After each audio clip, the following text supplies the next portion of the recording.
안녕하세요. 잘하는 공부, 잘 나가는 공부방 잘공입니다. 오늘의 주제는 내가 공부방을 창업하시기 전에, 내가 공부방을 오픈하시기 전에, 또는 내가 공부방을 운영을 하면서 그룹식 티칭 수업을 하다가 1대1 맞춤식 코칭 수업으로 전환하기 전에 반드시 해보아야 할 이것에 대해서 여러분들과 함께 이야기 나눠보려고 합니다. 과연 우리는 공부방을 오픈하기 전에 티칭식 수업에서 코칭식 수업으로 전환할 때 무엇을 한번 해봐야 할까요? 바로 시뮬레이션입니다.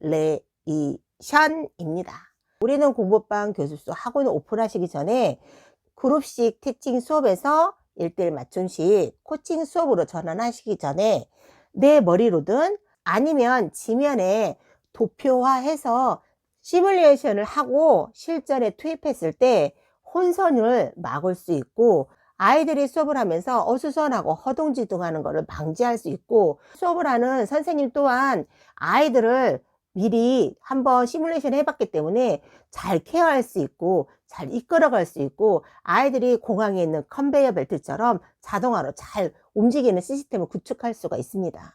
우리의 뇌는 굉장히 비상하고 똑똑한 것 같아도 의외로 미련한 구석이 있다고 해요.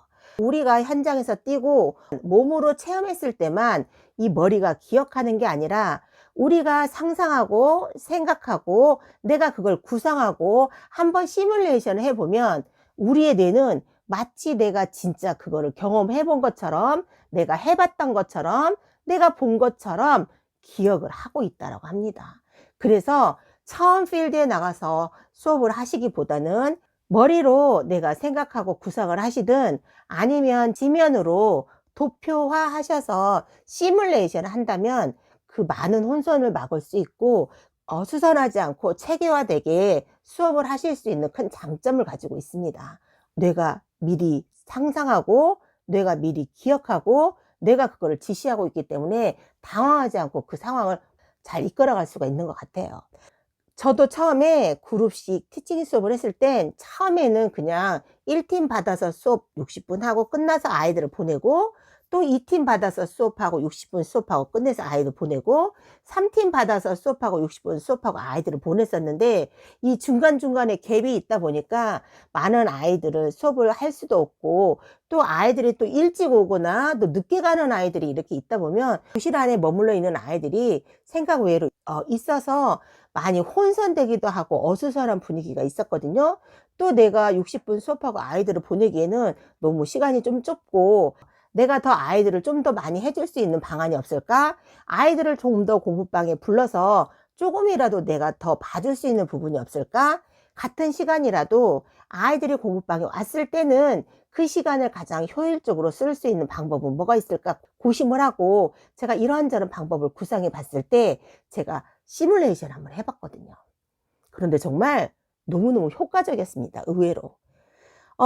내가 수업을 하기 전에 일단 시뮬레이션으로 A팀 받아서 수업하고, 수업 끝나기 30분 전에 B팀 받아서 랩실에 들어가서 영어 듣고 따라 읽기 하고 있을 때, 이 A팀은 60분 수업을 하고 나머지 시간에 뒷자리에 가서 단어 시험이라든지 그 문제에 대한 채점이라든지 오답을 하고 있을 때, 이 B팀이 다시 수업을 하고 또 3팀이 와서 랩실에 가고, 시험 본 애들은 컴퓨터실을 가서 온라인 수업하고, 이렇게 세 팀이 같이 굴러가니까 수업이 60분 수업이 60분이 아니고 거의 90분, 120분 수업이 되더라고요. 이렇게 아이들을 시뮬레이션을 통해서 내가 한번 구상하고 내가 한번 해보고 나서 수업을 하니까 혼선이 없고 아이들이 체계적으로 착착착착 움직이더라고요.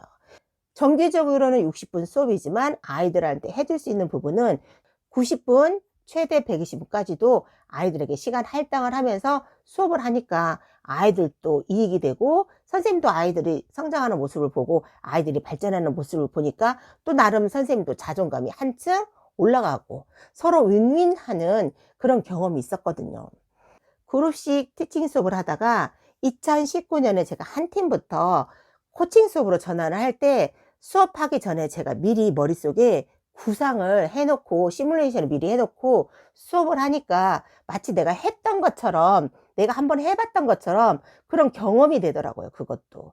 그래서 많이 그 혼선을 막을 수 있었고, 아이들을 체계적으로, 그리고 그 시간을 충분히 활용할 수 있는 그 시간이 되더라고요. 똑같은 시간이지만 가장 효율적으로 그 시간을 활용할 수 있었고, 60분 수업이지만 더 많은 걸 아이들한테 해줄 수 있어서 참 유익한 방법이었던 것 같아요. 이거를 또 제가 코칭식 수업으로 전환할 때 제가 또 시뮬레이션 통해서 이거를 해보니까 너무너무 효과적이더라고요. 여러분들께서 공부방이나 교습소 학원을 오픈하시기 전에, 또는 내가 그룹식 티칭 수업에서 코칭식 맞춤 수업으로 전환하시기 전에 미리 머릿속이나 지면으로 시뮬레이션 한번 해보시고 전환해 보시면 여러분들 머릿속에 정리가 다 되셨기 때문에 아이들을 잘 끌어갈 수 있고, 아이들도 또 혼선되지 않고 체계적으로 움직일 수 있어서 공부방이 체계화된 공부방 교습소 학원이 운영이 되는 것 같더라고요. 여러분들도 필드에서 한번 활용해 보시길 적극 권장해 드립니다. 1대1 맞춤식 코칭식 수업을 할 때는 아이들을 많이 기다리게 하면 안 됩니다. 아이들이 그 시간에 멍 때리고 가는 경우가 많거든요. 최소 2분 이상, 최대 5분 이상 아이들을 코칭식 수업하면서 기다리게 하면 안 되기 때문에 머릿속에 미리 시뮬레이션 한번 해보세요. 만약에 코칭식 수업을 하더라도 한 반에 아이들이 뭐 4명이나 6명이나 9명이 있다면 이 9명이 한꺼번에 다 똑같은 수업을 하지는 않을 거잖아요. 영어는 문법이 있고 독해가 있고, 그리고 리딩이 있고, 그리고 나서 복화도 있잖아요. 문법, 리딩, 독해, 복화도 있고, 또 추가한다면 원서 수업을 할 수도 있겠죠. 또 추가한다면 온라인 수업도 할 수가 있겠죠. 이렇게 수업이 다양한 수업을 아이들이 다 똑같이 시작해서 똑같이 끝내는 건 효율적이지 못하기 때문에 이 여러 가지 분야를 나누세요, 3개로. A라는 아이는 뭐 리딩이랑 문법을 먼저 해서 선생님한테 코칭을 받게 하고, B라는 아이는 원서를 하게 하고, 나머지 아이는 복화 수업을 해서 다 각자 분업화 시키는 거죠. 그래서 아이가 선생님한테 와서 코칭 수업 받고 있을 때 다른 아이는 다른 걸 하고 있는 겁니다. 그래서 이렇게 A라는 아이가 다시 코칭 받고 다른 영역으로 갔을 때 다른 영역에 있던 아이는 다시 선생님한테 독해나 리딩에 코칭을 받고 오는 거죠. 그래서 아이들이 이렇게 순환적으로 돌 수 있게끔 이렇게 계획을 해보시고 미리 머릿속에 시뮬레이션 한번 해보세요. 머리가 좀 복잡하다면 다른 블럭이나 교구를 활용해서 이 교구를 A, B, C, D 교구를 다 나눈 다음에 이 아이들을 한번 돌려서 머릿속에 한번 시뮬레이션 해보면서 시간을 한번 체크해 보세요.